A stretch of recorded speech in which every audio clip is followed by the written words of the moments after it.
Hey friends, it's Dr. Gold with Dr. Gold's Optimal Living Institute, downward dog variation. So I get many students who have a lot of problems with their wrists or just having trouble doing a push-up. So I'm going to give you some gentle variations for this, and let's go ahead and get started.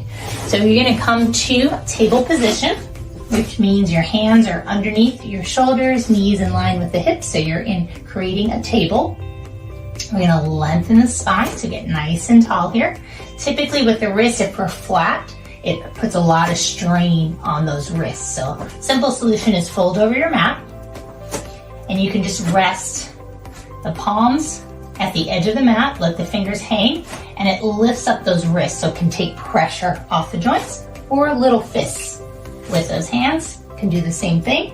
And again, it's just a lot more ease into the body because you have more strength with the little fists, shoulders over, and then you can lengthen up the back of those legs. Now, if you can't come all the way up, you can do a modified version where you just lengthen one leg at a time,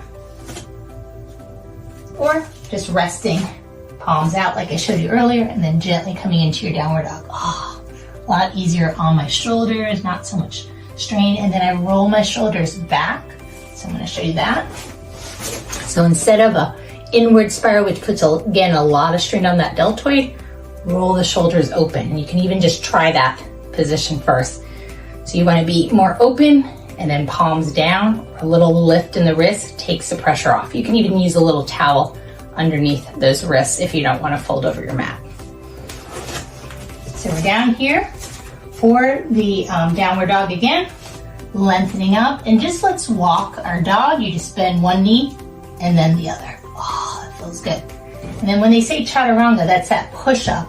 So what you can do is bring the knees down first. The chest comes right between the hands, elbows in. Again, if those elbows are flared, that puts a lot more strain on the shoulders. Elbows in, you come straight down. If you're not able to come straight down, not able to do a push-up yet, inchworm it. So you can walk your knees back, shake that hiney, get a little funky here, and bring the belly down. And then roll the shoulders. You're in cobra here. Lengthen the chin, so reaching towards the back of the head. Lengthen the ears away from the shoulders. I'm opening up my chest. Again, lifting. I'm going to face you again so you can see what I'm doing.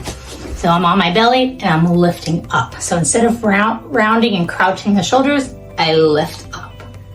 So that lengthen, I'm engaging my core muscles so it builds strength. It also builds upper body strength in that neck and the shoulders so you feel better. Let's do this all together. So we accommodate those wrists, less pain in the wrists, and then roll the shoulders back, lengthen. Notice I'm sticking my tailbone out, relaxing that belly. Downward dog, so it's an upside down V. I'm walking my dog. Good. And I can either do chaturanga, the full push-up, if you're able to do a push-up, elbows in and coming straight down. Again, my chest is between my hands. Inhale, lengthen up to cobra, where you're just reaching up the upper body, or upward dog, extending. If you can't do that, the knees are down.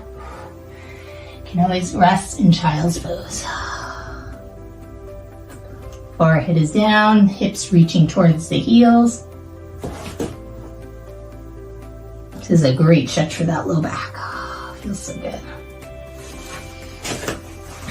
It's Dr. Gold, so Dr. Gold's Optimal Living Institute. Remember, do what you can do, listen to your own body. You may want to try a set of 4 of these or maybe 5 with practice. You can start with 1, that's something. And you keep practicing, doing something every day so you can get stronger, or at least 3 times a week. And I'm here for any questions. Dr. Gold with Dr. Gold's Optimal Living Institute. Your health matters. Toodles!